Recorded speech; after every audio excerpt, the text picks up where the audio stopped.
if you're really interested, find your local organization. So here in Henderson County, North Carolina, we're in the mountains of North Carolina. We have a club. We have meetings every month. We have a bee school in the winter. We have our own apiary, which means if you don't know if you want to keep bees or not, you can go work in a bee yard and never own a bee. And you may benefit from that either by if you're there constantly or there a lot, you may get honey from them or you may get bees from them or something like that.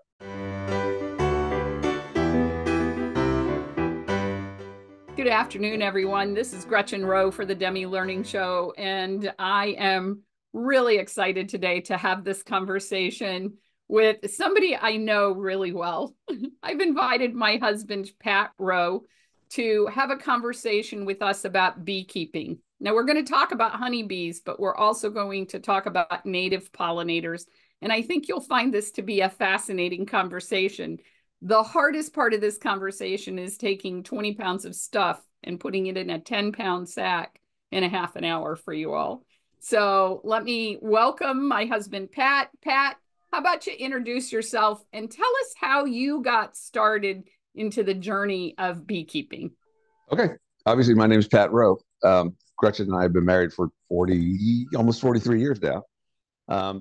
And I'm retired from all kind of different things, mainly in sales. I was in the Army for 5 years. Anyway, but we retired back to my hometown in Hendersonville, North Carolina, and I got started beekeeping here in high school.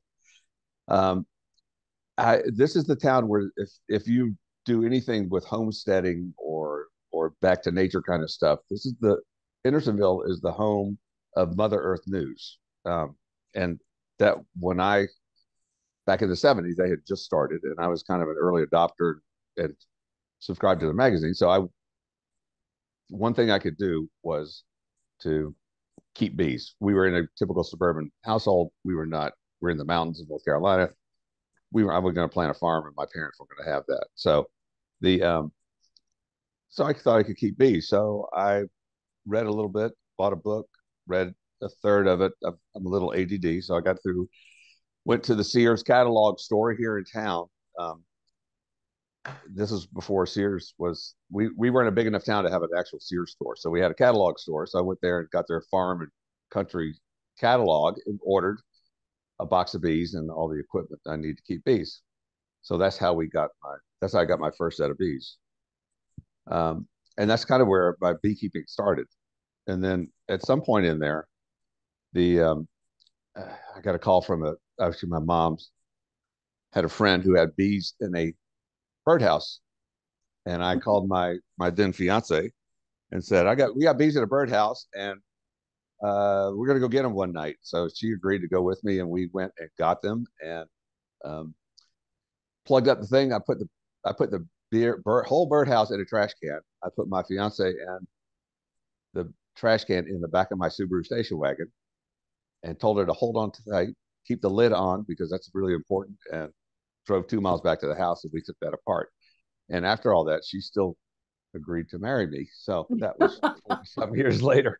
Um, and every time I say, now, whenever I say, hey, let's go get some bees, we got a swarm or something, she's in the truck faster than I am. So that's kind of how I got started. I really didn't know what I was doing.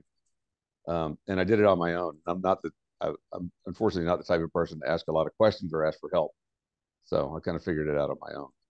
So, And so then you took a 30-something year hiatus well, from yeah, beekeeping we after we because got in we the moved army, all over the yeah, we country. did the army, and then we moved into communities that had uh, no farm animals, HOAs, yeah. HOAs that had restrictions against farm animals. So as soon as we moved back here to Hendersonville, the first thing I did was sign up for a beekeeping class and to get involved.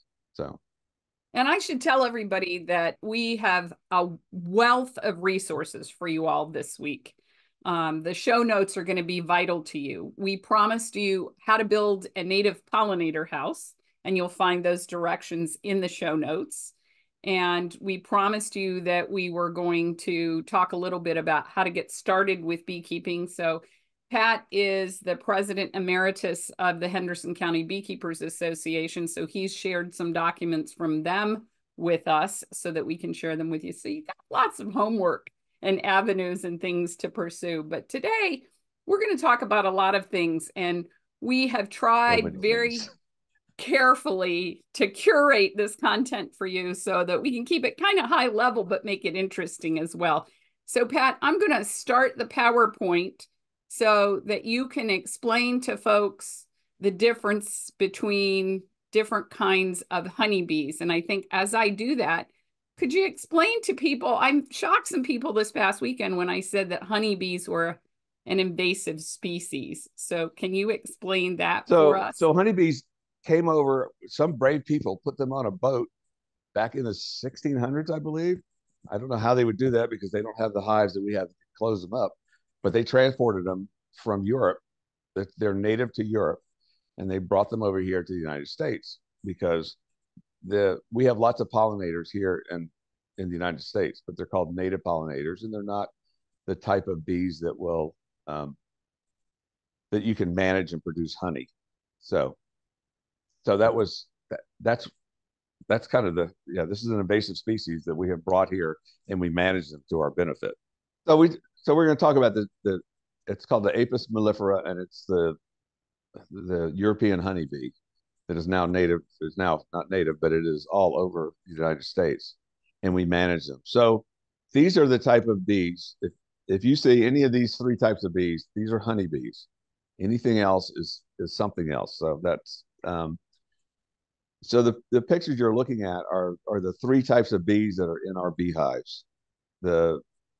There's a drone, and I don't know if you can point, Gretchen, but Yep. oh, there we go. It's that So nice big fat bee on the left. so that's a male bee, and that's the male bee has two jobs: is to mate with the queen and to eat, and that's pretty much all they do. And the male bees live from spring until fall, and in the fall they are summarily escorted out of the hive, dragged out of the hive, prevented from coming in the hive, and they die out they don't get to live over winter. Um, it's not a great life, but it's what they got, I guess. So in the center is a queen bee. We always say she's got a torpedo butt. She's got her abdomen is longer than the rest of them. If you can notice, it's always it, it seems to be a lighter color. And if somebody, and we always laugh because when we go into a hive, we have 10 to 30 to 50,000 bees, and we're looking for one. And probably three-quarters of the time we find it. So, and then the next frame is just worker bees. And the brown things that they're walking on are capped larvae of worker bees that are probably a couple days from hatching out. I think this particular photograph that we took in the bee yard is kind of interesting because these little white things that you see are bee larvae that has not yet grown to maturity. So they're still feeding that larva, and that will continue to grow. And they're feeding a mixture of nectar, honey, and pollen. We call it bee bread. So they feed that to the larva. So that the queen lays an egg hatches in 3 days. For 6 days, it's in the larval stage, and they feed it for the next 6 days, and then they cap it over until day 21, and then they hatch out. The worker bees do.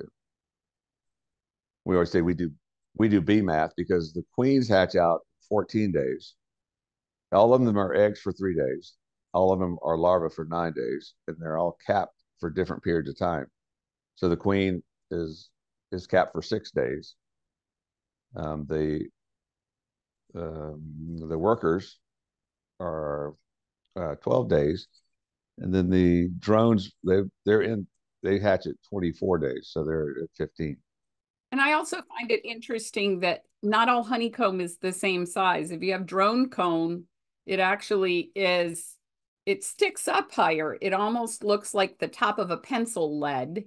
And a little bit further on, we're going to show you the difference between a queen cell and a regular honeybee cell.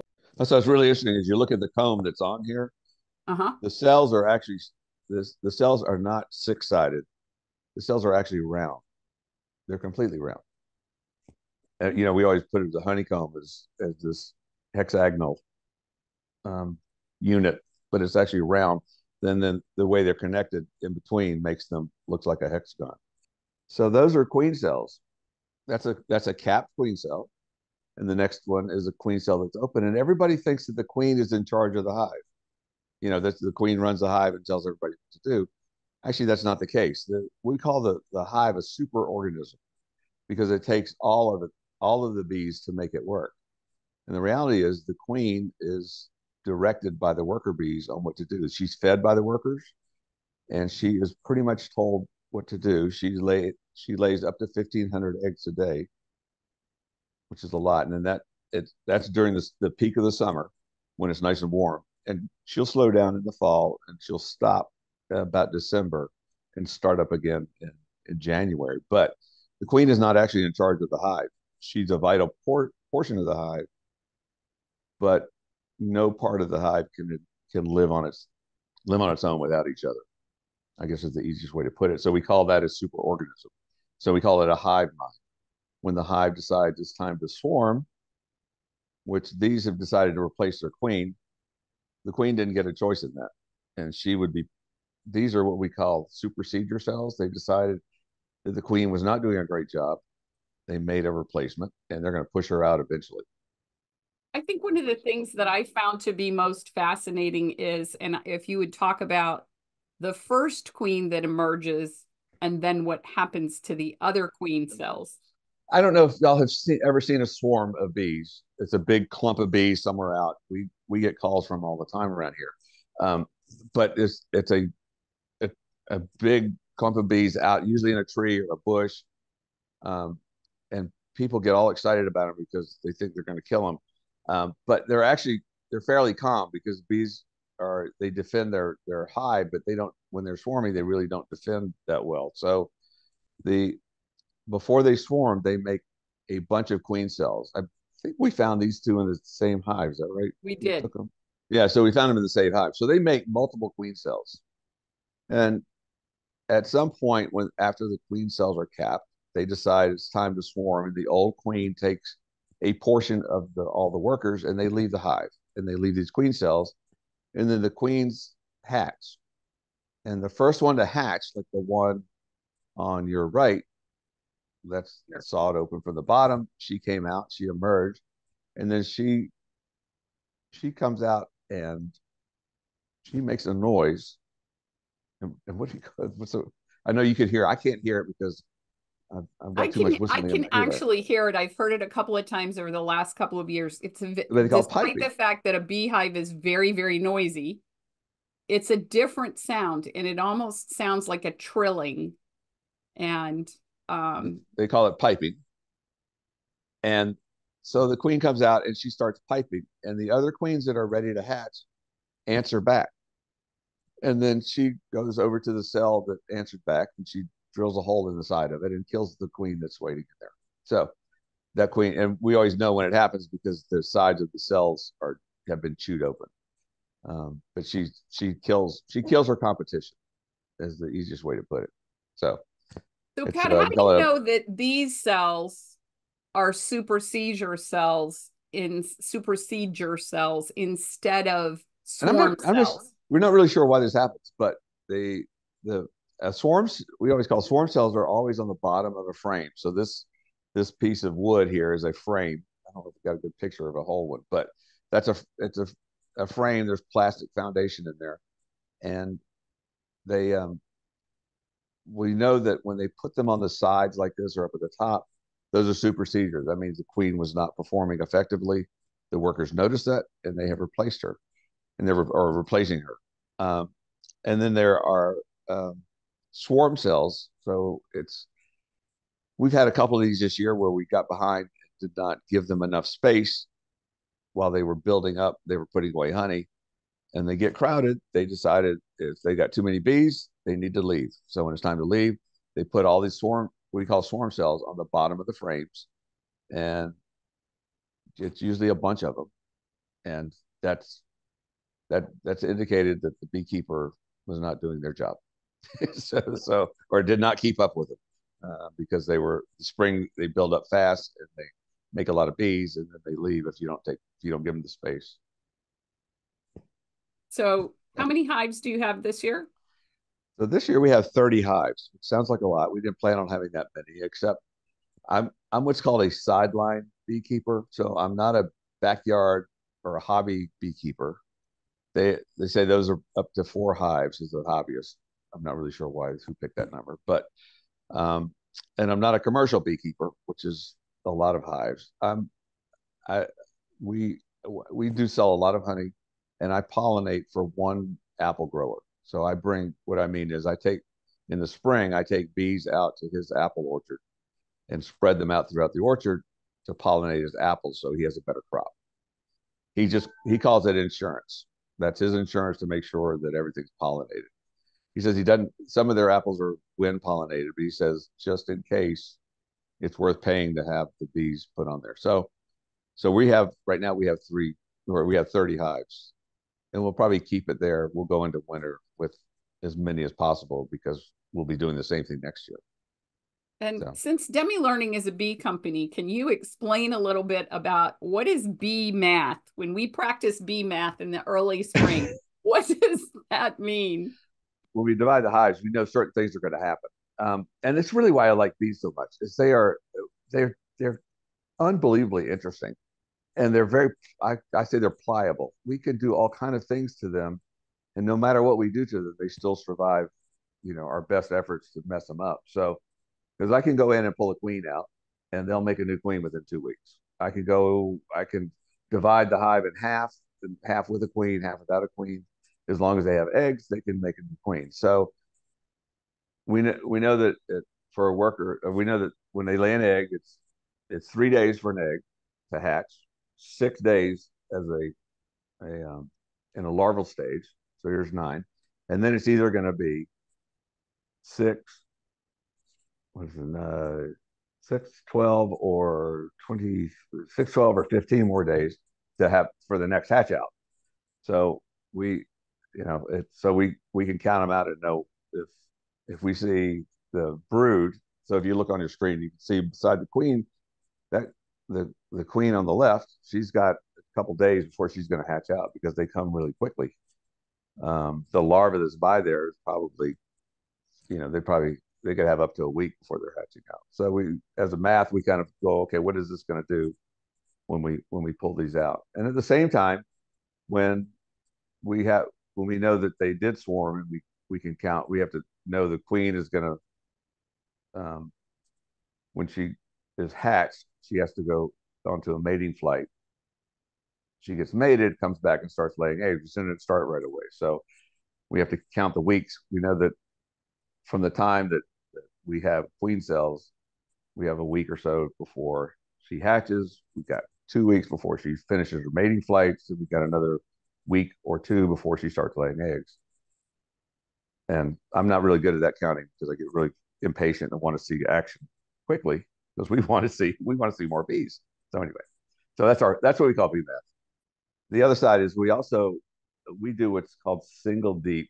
I don't want to get too far in the weeds, but we only use one brood chamber, and that has 10 frames, and there's about 4,500 cells on each frame, and a queen lays 1,500 eggs a day.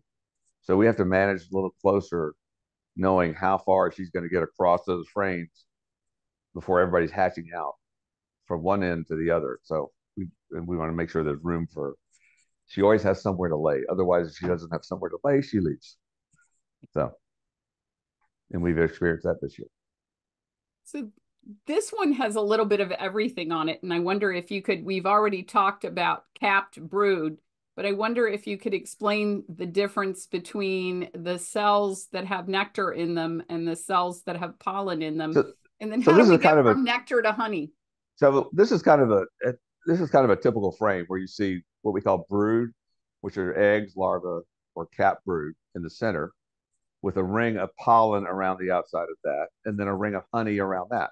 So that way, they've got breakfast, lunch, and dinner standing by for the babies. Now you see the colored, the yellow, different cells. That's all pollen. They pack that. They go to. They have we call them pollen baskets. They're called corbicula on their back legs, where when they go to their flowers, they start picking up all this pollen, and then they shove that back into the cells when they get here.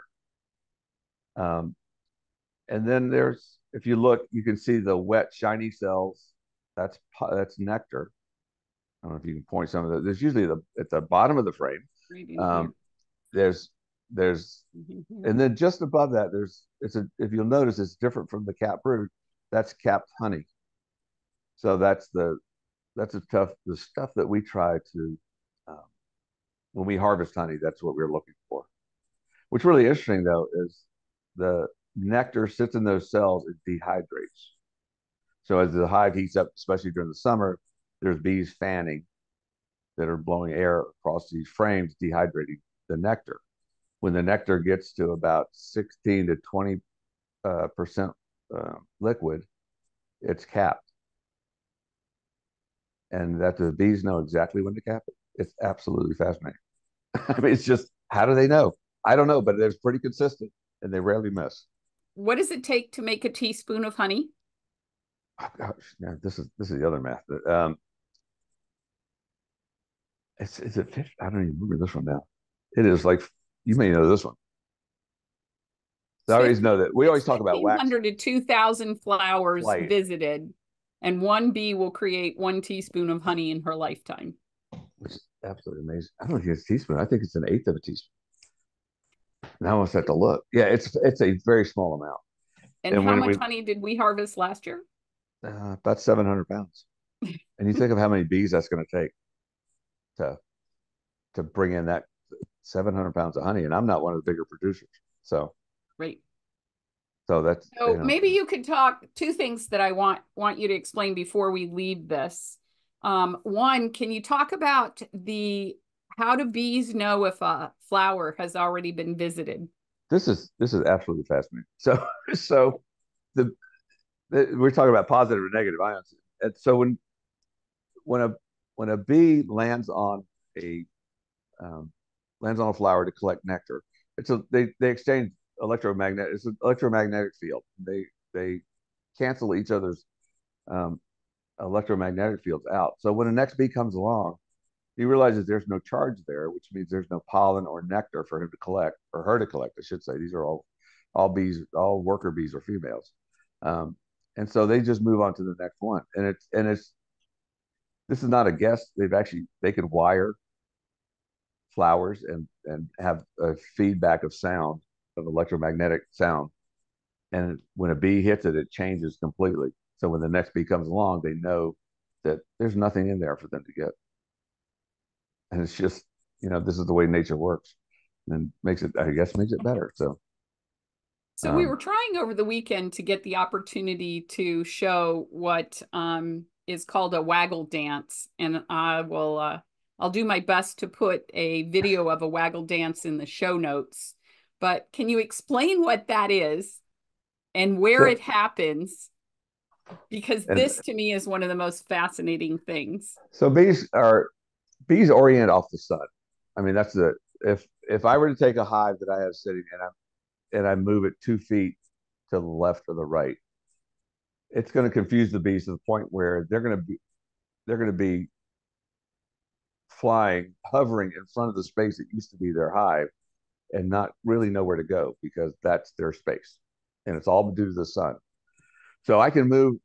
If it's better to move them several over 3 miles than it is 3 feet, because I take them out 20 miles to an apple orchard and they're fine. They come out, they realize something changed. They they do what they call orientation flights. They come up and down. They measure the sun, and then they do it. But if they're 3 feet away, that doesn't make sense to them, so they get lost. So when they go to a nectar source, when they find a new nectar source, the bee will come back and do what's called a waggle dance. And based on the way that she wags her abdomen and moves up and down the frame, will give directions to the other bees in the hive.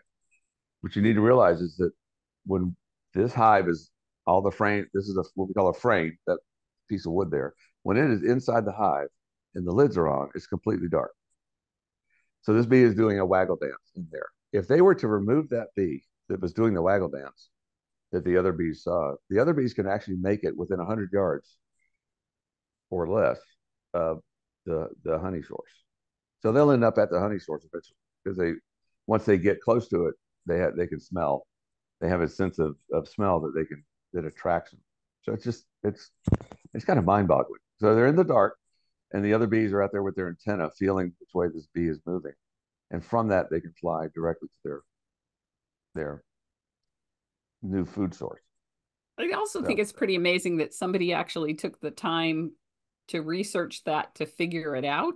right, and to trap that one bee and keep them back, I know it's just amazing. Like I don't know how they do it. It's like okay, Pretty yeah. So the other amazing the bee way doesn't. God has created Yeah, this, is it not? I know. It's just phenomenal. So I had to So put this slide in here because this is my favorite word in the bee yard is called festooning. This is when bees cling to each other. And this was actually a picture we took last summer of bees clinging across two frames of honey.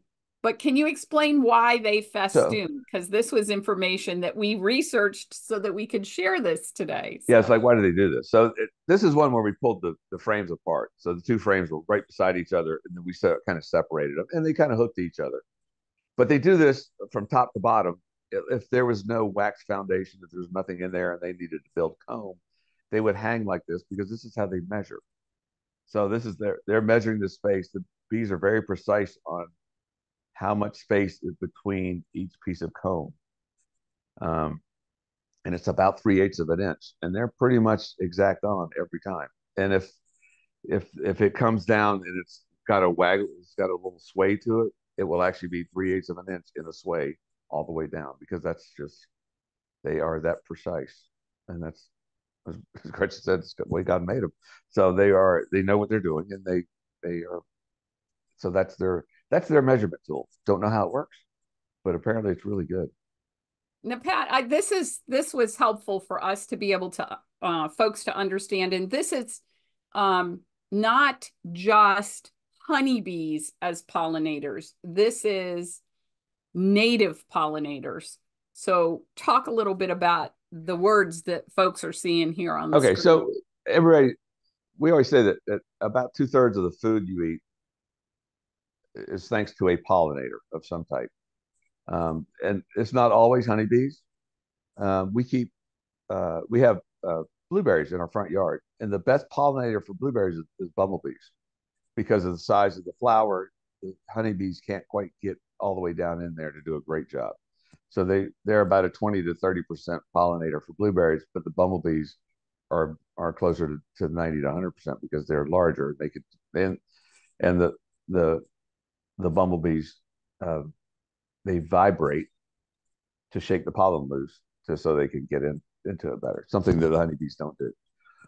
But these are just some of the things that require a pollinator, and it's a lot. They always say if you go into your produce section, 2/3 of it would be gone if we didn't have pollinators.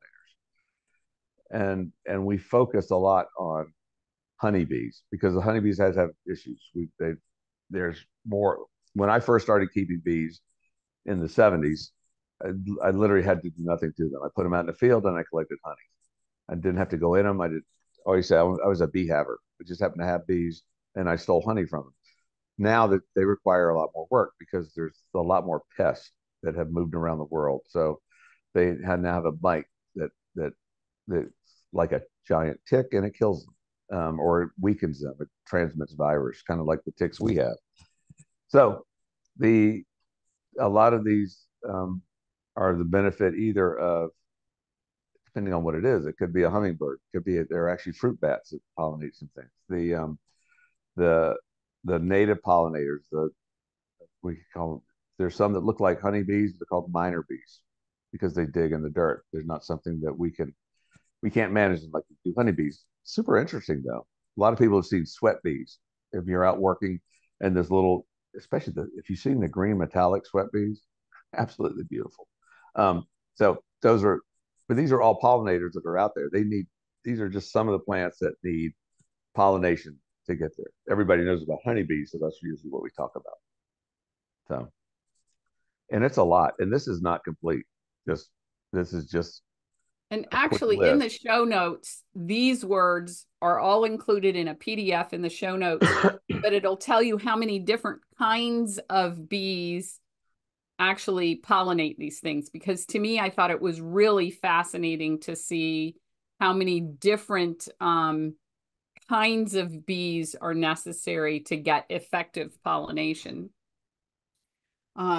Here's an interesting statement for you, Pat. It says we have honeyberries and service berries, Yep. also called Saskatoons and currants. Yeah, those are up How do north, we know right? the best pollinator for them? We live in North Pole, Alaska. Okay, What would your so advice be here? so I so on the in the show notes, there's a website to go to because one of the things I always advocate, especially being the past president of the association, I always tell people get involved with either your local, find your local association because and find your local cooperative extension office if there is one, and they're a great source of information. Um, so our local office, because of where we are, we're in apple country. We're also in berry country. So there's a lot of blueberries and blackberries here. So we have service extension service agents who focus on just those plants. So we can go talk to them and find out what's best. In the show notes is Alaska has two beekeeping organizations, which I was really surprised because I don't know how people keep bees there. So, but apparently they do. So I would go contact the associations and find it out. They will know, and they will know where how to help that. And if they don't know, I don't know what kind of planting goes on in Alaska, but somebody, if there's even an extension service up there, but there could be. If there is, I would find them or find your state Department of Ag if there's Right. such a thing there. So we have this video that we wanted to show you all, and I think we're going to play this now. This is about a minute long, and it's going to show you a wide variety of native bee diversity. And then what we'll do is we'll stop the PowerPoint and we'll start answering questions. So let's go with this first.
As you can see, we were pretty excited to be able to put this little PowerPoint together for you. There's over 4,000 native species of pollinators. And so in the show notes, we promised you a how to build a native pollinator house. And we want you to know that it's not that hard to do. It's really not that hard to do. So I stumbled on this kind of by accident because I agreed that when I finished my term as president of the association after 5 years, that I would teach a 4-H class um, for beginning beekeeping. And it was not just beekeeping, but it was also included native pollinators. So one of the things was to build a native pollinator house. And it's just stupid simple. And I'm going to show you how. So that's it. And so this is literally scrap wood that and we drill holes in them anywhere from 3/8 down to, I would say, we did a 1/4 inch, 3/8, 5/16, different sizes, because the bees will go into different sizes. We're building an awning on our back deck, and I was on the ladder, and there was an extra hole in there, and I watched a leaf cutter bee drag a chunk of leaf into the hole, building her nest in there. So these are just chunks of wood, literally, with I just drilled holes in them. This is a toilet paper tube that I just rolled up. They love this kind of stuff, and they will build all kind of. And this, you put it about 3 feet off the ground. I didn't fill this one all the way up, but it's really that simple. You just and this scrap 2x4s. So they're about 6.5 inches long. These are about an inch longer, so 7.5 inches. Do like that, nail it together, and it's really that. Just and you put them, like I said, put them over 3 feet off the ground, and they will fill them up. And I know they'll fill them up because they in my shed there's plywood with little holes in it, and the minor bees will pack that full of dirt, and those are actually and they and they always say don't use plastic, don't whatever. They filled in the little holes on my chop saw handle. There were little grooves in there. They packed it full of dirt, and the bees hatched out of that. So you don't have to be real particular about it, but it's one thing you can do to help the native pollinators, because everybody says, if you plant a garden, a bee will fly up to 3 miles to get to forage for food. A native pollinator will go a couple 100 yards, maybe. So if you plant flowers, if I plant flowers for my beehives, maybe, maybe not. But if I plant them for native pollinators, they'll be here, and they'll be the ones that are working those flowers, which is kind of an interesting way to look at it. So my bees are taking care of my neighbors, and the native pollinators are taking care of me. So Absolutely. So we had a whole bunch of questions. A lot of people registered for this event. And so I want to ask you some of these questions. The first one made me laugh because it says, do you get stung often? I kind of laughed because I said only when I'm in the bee yard, but actually not really. I get stung off my deck too. So yeah, I'm a little, and most of my life I'm pretty calm. I'm very laid back. I don't get excited about a lot. When I get in the bee yard, I tend to move a lot faster. And Gretchen, who's normally on fire and in the house, when she goes to the bee yard, is very calm, very relaxed, and is telling me to slow down because. So yeah, we get stung often. When I was when when I was keeping bees in high school and college, I would swell up so bad that I had to take Benadryl, which knocked me out. It put me out for the rest of the afternoon. Now it really doesn't seem to affect me. So yeah, I get stung off lots of You times. do get used to it, but somebody did ask, they said, if I had an allergic reaction as a child, can I keep bees Yeah. as an adult? And I think we both felt like that's a question for an allergist or Yeah, an internist, I not wouldn't for test. us. Yeah, I wouldn't test that one. I wouldn't test that theory. The gear does keep you pretty well protected, but not 100%. So I wouldn't, I wouldn't, I wouldn't bet on that working. Just being, um, yeah, I wouldn't take that risk. Let's put it that way. So So one of the questions we had, Pat, was why do bees die when they sting? if you've ever been stung either by a wasp or a yellow jacket or a hornet, they have we call yellow jackets yellow jackets because they're actually they have no use in my life. Let's put it that way. They're usually nest in the ground or under something, and you'd find them way by accident because you put your hands where they shouldn't have been. And their stinger is a straight like a needle stinger. It goes in, comes out, so they can sting. They can sting multiple times. And I stepped on a yellow jacket's nest last summer, and they were all over me.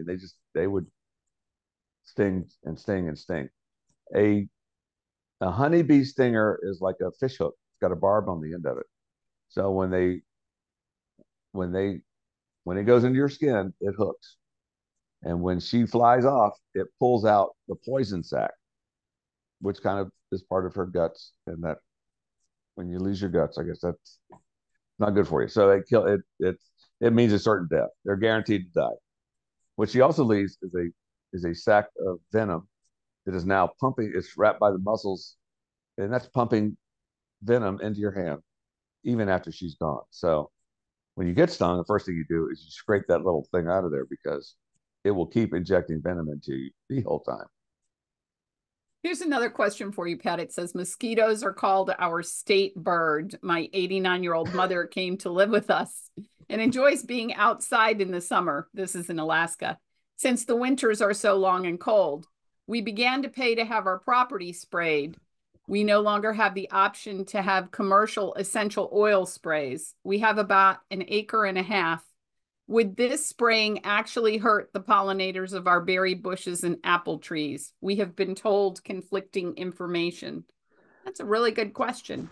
I I'd go back to your ag people or to your cooperative extension office, but I don't, if it sprays during the day, yeah, 100%. I don't see how it could miss. These things are not they're not, it doesn't differentiate between good good insects and bad insects. So whatever gets sprayed gets sprayed. We know that when our bees find a source of pollen that has been sprayed in the area, because that hive will suffer a severe die-off. We'll see piles of dead bees in the front, and we know that they found somebody's yard who had sprayed their flowers um, to keep the bugs off the flowers. So, yeah, any type of, which is unfortunate. I mean, it's a lot of, especially in the South, the municipalities spray at night, and that's for mosquitoes. They always say they fog, they send mosquito trucks out to fog the areas, and that's usually at night. That's to protect the bees. So it But doesn't. we live in what's called a bee city, USA, here in Hendersonville, North Carolina, and they have just outlawed mosquito Yeah, spraying here because of the adverse impact on native pollinators. yeah. They're not allowed. They dump fogging because we are a bee city. Right. Right. So the next question is, how much room do beehives need? And I know you have a great answer for this one. So, So my one of my best friends here in town. I, I met him at the bee school. He had just started. He started keeping bees a year before me. So he used to live in town on an eighth of an acre. Um, and he had at one point 30 hives. He's also, obviously, he's single because nobody's wife would let them do that to them because his house was just full of bee equipment. But Jim, I mean, he kept a lot of bees on that space and they were fine. Um, yeah, I wouldn't recommend it, but you really don't need a lot of space. And if, especially if you have a bee friendly city, if you're in the city limits, um, even in the suburbs, as long as, and here in North Carolina, even the HOAs don't have a lot of say in keeping you and preventing you from keeping bees because the state is very friendly toward beekeeping, and they have outlawed the ability to regulate beekeeping at HOAs. So it doesn't mean you won't get a fight, but and ultimately people that get in the fight win if they're keeping bees. But you really don't need a whole lot of space. We always recommend that people keep two beehives because each hive is just like your kids are different. They act different. They have different temperaments. They um, everything they do is going to be different. So we always recommend to have two hives, and you could keep two hives on a very small space. Um, we know people that have them, they keep them on on their balconies because it's easier to work with. Um, we don't, I wouldn't do it in a condo, but if you can do it in a whole lot of different ways, and you don't need a whole lot of space. The bees are going to go out and forage. They're going to fly for 3 miles, so you don't. You're not going to feed them on your property. They're going to go somewhere else.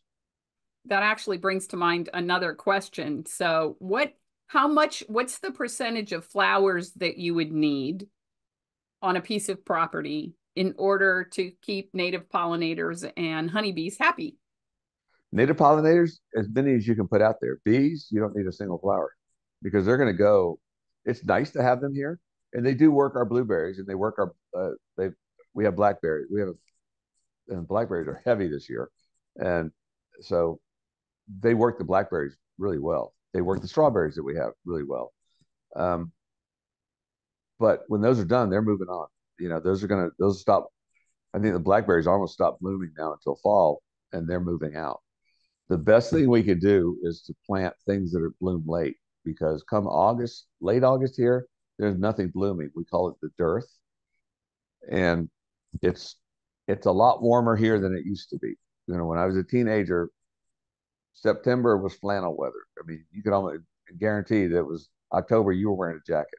It's not that case anymore. Bees are still flying late into the season, almost until Thanksgiving, and they're hungry and there's nothing to eat, and we have to feed them because we don't have a choice.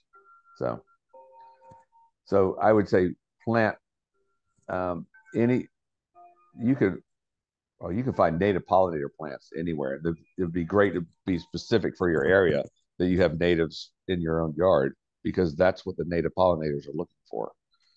So, and every area is going to be different. You know, everybody's got different native pollinators and native flowers that the native pollinators need. So the best way to put that.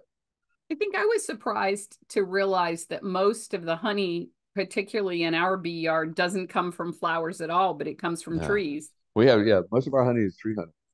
So this spring we had tulip poplars, and the tulip poplar, their bloom is about the size of my hand, and it's so big that the bees go to that one flower, they fill their tanks, they fly back to the hive, they offload it usually to another bee that's waiting there, then they fly back to the same flower and fill up again.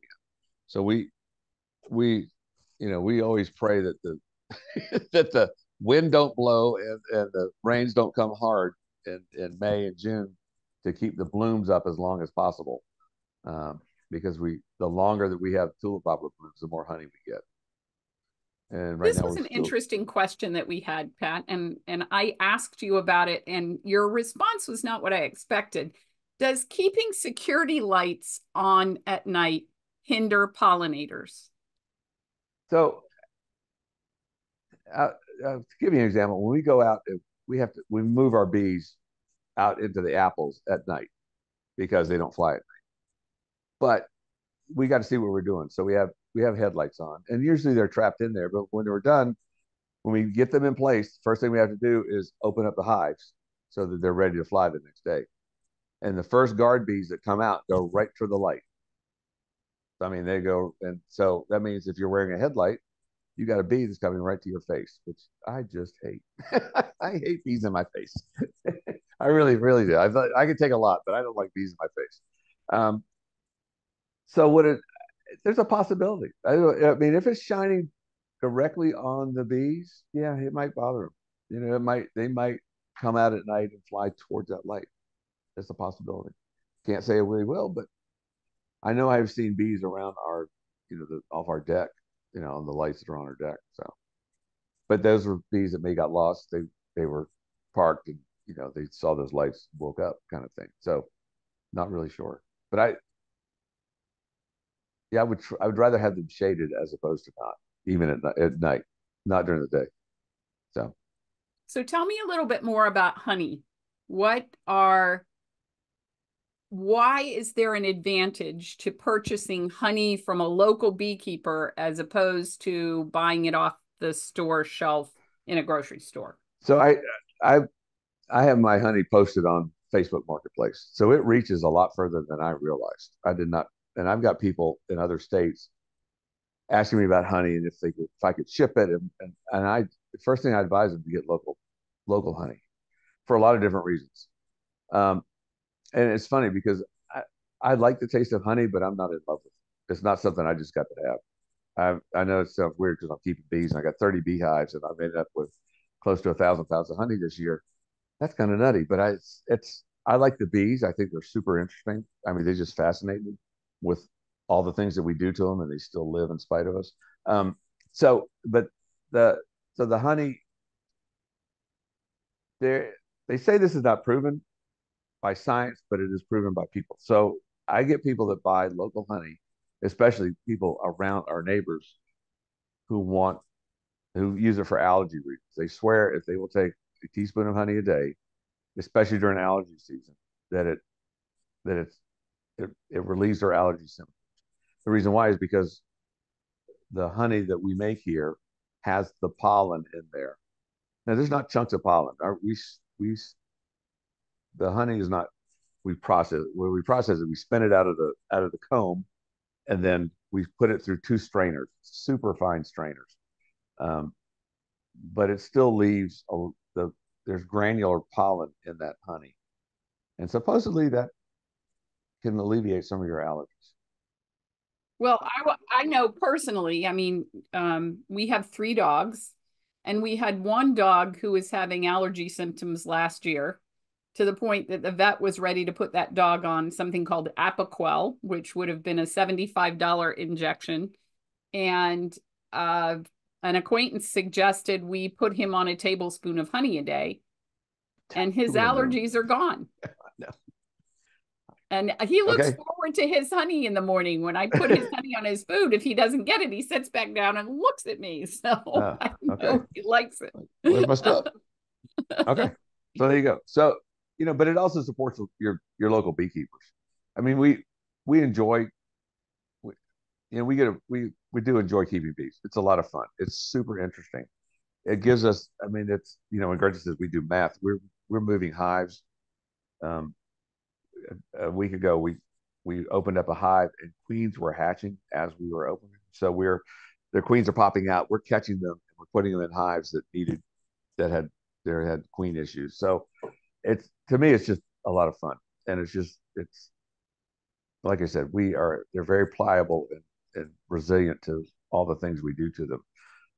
So what is the difference then between the grocery store honey Oh God, and the don't get bee honey that I know? Be it. nice now, be So nice, but I okay, know you have an so answer for this. uh, there's the two most altered or adulterated foods on the market are olive oil. They say that if you're not watching the stuff being pressed, you're not getting extra virgin olive oil. And the second thing is honey. And what was happening is that we were getting honey from other countries, especially China, that was basically sugar water. I mean, it was sugar syrup probably mixed in with honey or flavored. So we banned the import of Chinese honey. So what they figured out, if they ship it to Argentina or Chile or somewhere like that, then the honey is moved back up here through a different process, and we're still getting this adulterated honey. So if you look at the label and it says honey from the United States, Argentina, Chile, and it gives you a whole list of countries where they get it from, chances are it's probably not honey. It may be partially honey, maybe half honey, maybe mostly honey, but it ain't all. Then it's been cut one way or the other. If you go, my honey is just honey. I mean, it literally is just, and I mean, we store it. It's kind of like gold dust because it ain't cheap, and it ain't cheap to make, and it's not easy to make. So to extract. But if you get it from a local beekeeper, especially like in North Carolina, we were talking. We didn't realize that North Carolina has the most beekeepers per capita, or just in a raw number than any other state. Even though we don't make the most honey, we don't have the most hives, but we have the most beekeepers, and a lot of I would say 90+% of them are backyard beekeepers. They may Hobbyist have a beekeepers who have less hobbyist than beekeeper. four hives. Mhm. Yeah, less than four hives. Probably have one or two hives, which I think is kind of cool.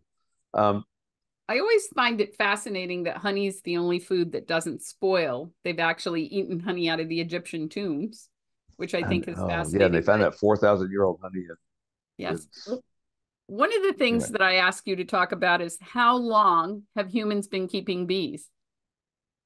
oh yeah, we did talk about the history. So they say that their bee products have been noted, like wax and all. They found over 10,000 years. Um, but that doesn't mean they were keeping bees. They were probably benefiting from bees, but maybe not keeping them.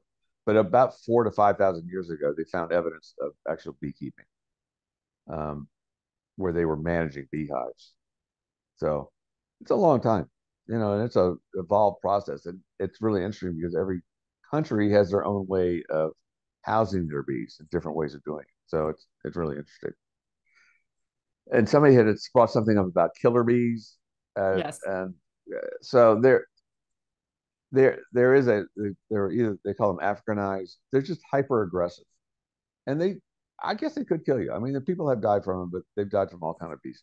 It's a lot of height, Uh, they they're all over South America, and they manage these beehives very, it's a little more work, but they manage them fine.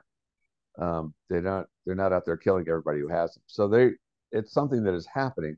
They are hyper aggressive. They're not fun to be around. I mean, we have one hive that sits all by itself and I wrote on the top of it to know I just put spicy on the top because when we open them up, we know that there's going to be some guard bees that are kind of binging off our veils right in our face. Not a lot, not enough to kill us, but they're there. The Africanized bees are kind of the same. They are manageable, and we'd rather not have those traits here, but we can't stop them. So they do the best they can. But I they're can't not. believe that we've had this discussion and we're almost at the top of the hour. So we've had a lot of people who have asked questions of us, a lot of people who have listened to what we've had to say. What would be your closing comments for them today?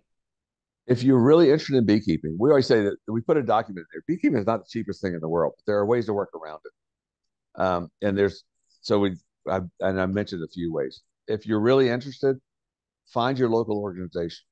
So here in Henderson County, North Carolina, we're in the mountains of North Carolina. We have a club. We have meetings every month. We have a bee school in the winter. We have our own apiary, which means if you don't know if you want to keep bees or not, you can go work in a bee yard and never own a bee. And you may benefit from that either by if you're there constantly or there a lot, you may get honey from them or you may get bees from them or something like that. But you can get an experience without having to invest a whole lot of money in it. So there are ways to work around it. So if you have any interest in it, find your local organization. Start with your state organization if you have to, but find somewhere local that you can meet up with other beekeepers, and don't do it alone. I did it alone my first time. It didn't work so good. I could have done a lot better. So, do it. Um, find somebody. We always say, find a bee buddy or a mentor, and they can listen to them and let them help you. It's a lot more fun Yeah, but we had the opportunity to be a bee buddy and a mentor for someone who keeps bees in rural Ohio, and right. and has been very successful. So I Yes, she think really it's has. also important to recognize that if you're motivated to do this, you can make it happen, Right. Yeah, even we if did. you We don't have a we bee buddy consulted by who lives phone. close. Yeah. Yeah, we did it all by phone. She bought bees and called us with questions. And we'd answer questions and then she'd call them later, you know. So you don't have to have somebody in your back pocket the whole time. You can do it if you're brave. You got to be a little brave, but yeah, you can do it without having somebody holding your hand, Absolutely. literally holding your hand, standing right beside you. You can do it from a distance. So one of the reasons that I wanted to have you on here is because I think as homeschool families in particular, we don't realize the depth and breadth of scientific knowledge, math, geography, um, biology, zoology that's available in just the study of native pollinators. And if you Oh yeah, wanted to dig into that deeper, we've got a wealth of resources in the show notes this time. And I think you'll find it to be really interesting. I want to thank you for taking time out of the bee yard to spend this time with me. It's uh-huh. been a whole lot of fun for me. And Oh I yeah, just want to say thank you. It's been great. oh sure. Thank you, everyone, for joining us today. We've enjoyed very much coming into your living room and sharing about our hobby and our love. This is Gretchen Rowe for the Demme Learning Show. Thank you for joining us. You can access the show notes and find a recording at demmelearning.com/show or on our YouTube channel. Be sure to rate, review, follow, or subscribe wherever you may be hearing this, especially if you really enjoyed it. Have a great afternoon, everyone.